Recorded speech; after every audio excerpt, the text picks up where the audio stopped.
بسم اللہ الرحمن الرحیم۔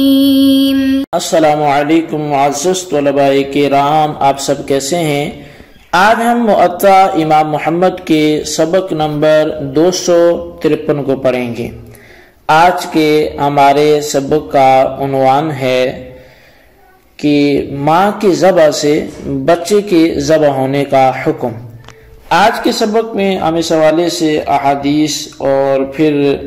اس کی کچھ تفصیل بھی پڑھنے کی کوشش کریں گے کہ اگر کسی ماں کے ذبح ہونے کے بعد اس کے پیٹ سے بچہ نکلا تو اس کو بھی ذبح کیا گیا تصور کیا جائے گا یا نہیں کیا جائے گا، اس حوالے سے شرعی نقطہ نظر کیا ہے، مسلک احناف کیا کہتا ہے، تو یہی تفصیل جو ہے وہ ہم آج کے سبق میں سمجھنے کی کوشش کریں گے۔ تو امام محمد رحمۃ اللہ علیہ حدیث پاک ذکر فرماتے ہیں کہ اخبرنا مالکن، بلکہ باب کا جو نام ہے باب زکوٰۃ الجنین زکوٰۃ امی ہی، یہ باب ہے کہ وہ نومولود بچے کا ذبح ہونا وہی اس کی ماں کے ذبح ہونے کے ساتھ ہی ہوگا، یعنی ماں کے ذبح ہونے سے اس کے پیٹ کا بچہ بھی ذبح کیا گیا تصور ہوگا۔ تو بہرحال اخبرنا مالک اخبرنا نافع ان عبد اللہ بن عمر کان یقول اذا نحرت الناقۃ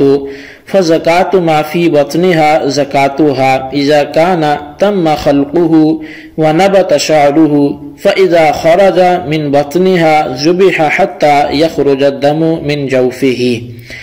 امام محمد رحمۃ اللہ علیہ ذکر فرماتے ہیں کہ ہمیں امام مالک رضی اللہ عنہ نے خبر دی ہے، اور وہ حضرت نافع سے روایت کرتے ہیں کہ حضرت عبداللہ بن عمر رضی اللہ عنہما فرمایا کرتے تھے کہ جب اونٹنی کو ذبح کر دیا گیا تو اس کے ذبح کرنے سے اس کے پیٹ کا بچہ بھی ذبح ہو گیا، جبکہ اس کی تخلیق مکمل ہو چکی ہو اور اس کے بال اگے ہوئے ہوں۔ پھر اگر وہ اپنی ماں کے پیٹ سے باہر آ جائے تو اسے ذبح کیا جائے گا یہاں تک کہ خون اس کے پیٹ سے نکل آئے۔ تو دوسری روایت اس میں امام محمد جو بیان کرتے ہیں کہ اخبرنا مالک اخبرنا یزید بن عبد اللہ بن قصیط عن سعید بن المسیب انه كان يقول زکاة ما كان في بطن الذبیحة زکاة امه اذا كان قد نبت شعره وتم خلقه۔ امام محمد رحمۃ اللہ علیہ بیان فرماتے ہیں کہ امام مالک نے ہمیں خبر دی ہے، اور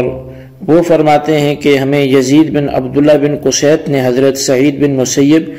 رضی اللہ تعالی عنہ سے خبر دی ہے، اور وہ فرمایا کرتے تھے کہ جس مادہ کو ذبح کیا جائے تو اس کا ذبح کیا جانا اس بچے کا بھی ذبح ہو جانا ہے جو اس کے پیٹ میں ہو،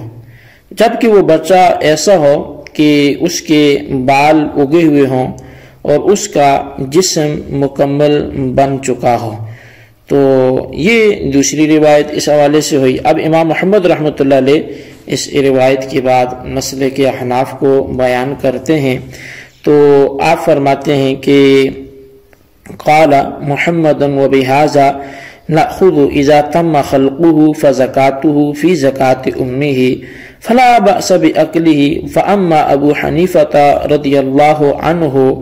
فكان يكره أكله حتى يخرج حيا فيزكى، وكان يروي عن حماد عن إبراهيم أنه قال لا تكون زكاة نفس زكاة نفسين۔ امام محمد رحمۃ اللہ علیہ اب مسلک احناف کو واضح کرتے ہوئے آپ لکھتے ہیں کہ ہمارا احناف کا اسی پر عمل ہے، جب پیٹ میں موجود بچہ تام الخلقت ہو یعنی اس کی تخلیق مکمل ہو تو اس کی ماں کا ذبح کیا جانا اس بچے کا بھی ذبح ہو جانا ہے، اور لہٰذا اس بچے کے کھائے جانے میں کوئی حرج نہیں ہے۔ لیکن امام اعظم امام ابو حنیفہ رضی اللہ تعالی عنہ ایسے بچے کے کھائے جانے کو مکروہ سمجھتے تھے، وہ تب حلال اور جائز کہتے تھے جب وہ اپنی ماں کے پیٹ سے زندہ باہر آ جائے اور پھر اس بچے کو بھی ذبح کر دیا جائے، تو اس صورت میں وہ اسے جائز اور حلال سمجھتے تھے۔ اور اس پر امام اعظم حضرت حماد اور وہ ابراہیم نخعی سے روایت کرتے تھے کہ انہوں نے فرمایا ہے کہ یعنی وہ روایت کرتے تو انہوں نے فرمایا کہ کسی ایک جانور کا ذبح کیا جانا دوسرے کا ذبح ہو جانا یہ نہیں ہو سکتا، ذبح ایک ہو اور اس سے پھر دو خود بخود ذبح ہو جائے تو یہ نہیں ہو سکتا۔ تو بہرحال اس باب کے تحت امام محمد رحمۃ اللہ علیہ نے دو روایات ذکر فرمائی ہیں جن کا خلاصہ یہ ہے کہ کسی مادہ کو ذبح کرنے کے بعد اس کے پیٹ میں موجود بچہ طبعاً وہ ذبح ہی شمار ہوگا، لہذا اسے کھانا جائز ہے۔ اب پہلی روایت میں اس قدر زائد بات مذکور ہے کہ اگر وہ اپنی ماں کے ذبح ہو جانے کے بعد اس کے پیٹ سے زندہ نکلا تو اب اسے بھی ذبح کیا جائے گا۔ اس مسئلے میں امام محمد رحمۃ اللہ علیہ نے اپنا موقف اور مسلک وہی بیان فرمایا جو بظاہر ان روایتوں سے ماخوذ ہے، لیکن اپنے شیخ اور استاد حضرت امام اعظم امام ابو حنیفہ رضی اللہ عنہ کا مسلک اس کے خلاف بیان فرمایا، اور اس کو امام اعظم کے شیخ حضرت حماد اور ان کے شیخ حضرت ابراہیم نخعی کا بھی مسلک قرار دیا۔ تو ہم اس اختلاف کی حقیقت اور تفصیل کو تھوڑا سمجھتے ہیں تاکہ یہ مسئلہ جو ہے وہ کافی تحقیق اور تدقیق کے ساتھ ہمارے سامنے آ سکے۔ اصل میں کسی مادے کو جب ذبح کیا جائے، یعنی مادہ کسی جیسے نار کے مخالف چیز، کسی وہ گائے ہو یا اونٹنی ہو، تو جب کسی مادہ کو ذبح کیا جائے تو اس کے پیٹ میں موجود بچے کی عام طور پر دو حالتیں ہو سکتی ہیں، یا تو وہ بچہ بھی زندہ ہوگا یا مرا ہوا ہوگا۔ اگر وہ زندہ ہے تو تمام ائمہ متفق ہیں کہ اسے ذبح کیا جائے گا، اور جب ذبح کیا جائے گا تب وہ حلال بھی ہوگا، ورنہ وہ حرام ہو جائے گا۔ یعنی زندہ نکلا اور ذبح نہ کیا گیا کہ اپنی موت مار گیا تو پھر حرام ہو جائے گا، اس صورت میں وہ مردار شمار ہوگا۔ اور اگر مرا ہوا تھا تو امام محمد اور امام شافعی، امام ابو یوسف وغیرہ یہ روایات مذکورہ کے ظاہری الفاظ کے مطابق یہی فتویٰ دیتے ہیں کہ اس کی ماں کے ذبح کیے جانے کی وجہ سے وہ بھی ذبح ہو گیا، لہٰذا اس کا کھانا جائز ہے۔ اور ان حضرات کا قاعدہ یہ ہے کہ زکوٰۃ الجنین زکوٰۃ امہ ہی، کہ ماں کا ذبح کیا جانا ہی اس کے پیٹ کے بچے کا بھی ذبح ہو جانا ہے، لیکن یہ عموم ہر صورت میں قائم نہیں رہ سکتا، کیونکہ اس کا مفاد یہ ہے کہ بچے کی ماں کو ذبح کر دینے سے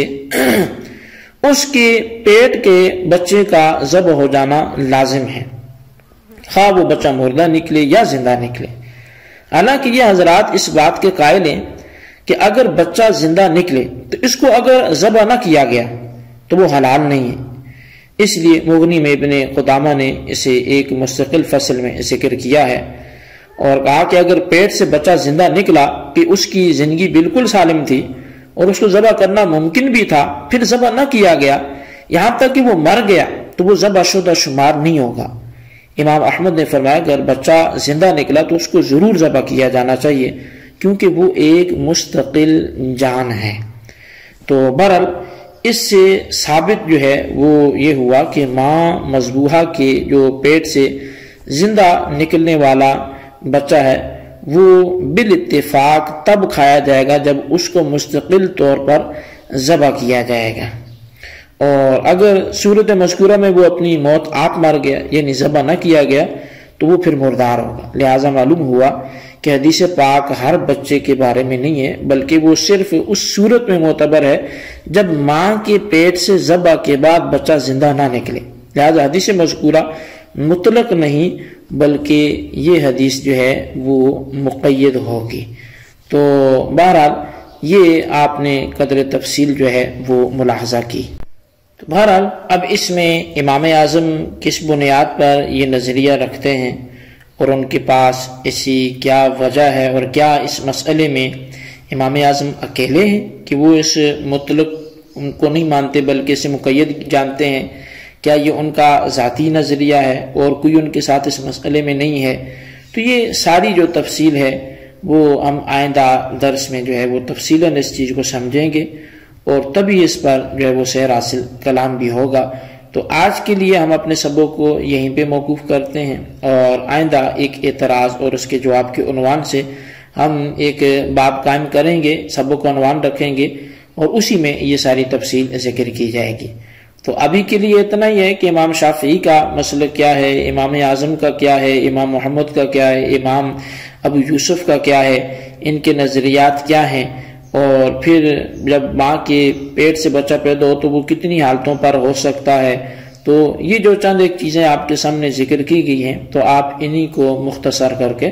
ان کا خلاصہ اپنے رجسٹر پہ ضرور لکھیں۔ اللہ تبارک و تعالیٰ سے دعا کرتے ہیں جو ہم نے پڑھا سنا اسے یاد رکھنے کی توفیق نصیب فرمائے۔ بالخصوص آپ ان سوالات کے جوابات ضرور دیں۔ سوال نمبر 1 یہ ہے کہ جو باب ہے باب زکوٰۃ الجنین زکوٰۃ امہ، اس کے اندر آپ احادیث کا خلاصہ تحریر کریں۔ اور سوال نمبر 2 یہ ہے کہ